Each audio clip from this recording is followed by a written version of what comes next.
one person could deny that the Lord was in that room, and the Lord had not abandoned our capital. And I said, okay, all right, okay, I'm feeling better. And so then I'm thinking, all right, Mom, you're right. I get another call. And this time, and I'm a freshman, I get a call, and this time it was a request to speak at the March for Life. And I said, well, yeah, I love the March for Life. I go to my March for Life in Monroe all the time. Yeah, that's great. And my team said, no, Julie, this is for Washington, D.C. March for Life. And I was like, well, it can't be that much different from Monroe, Little did I know. But guys, I had never seen it. And so I remember praying over those words and praying for God's guidance and what I was going to say that day. And it was a frigid, freezing day. I don't know if y'all have been to D.C. for the March for Life. I'm sure you have. And I was with my good friend. He's now the speaker, Mike Johnson. I was like, hey, what can I expect? He said, you're going to do great. You're going to just don't worry about it. You're going to do great. And I was like, should I be worried?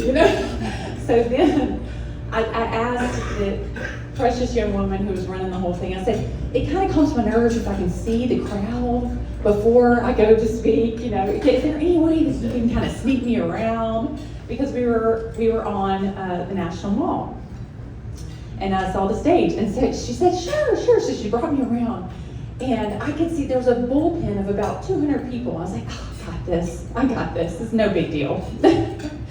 And so I'll never forget when they lined us up and then they marched us out on that stage.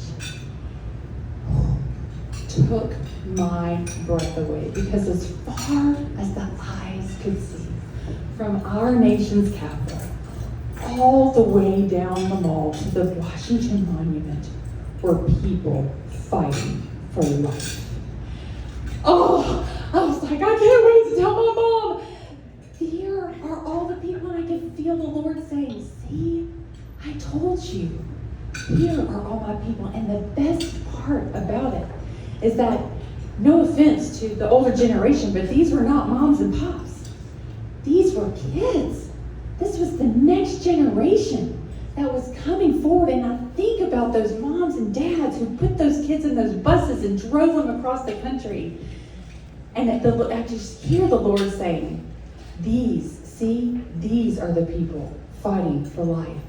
And y'all, it wasn't a couple months after that the Supreme Court reversed Roe versus Wade, monumental landmark decision that is saving millions of babies.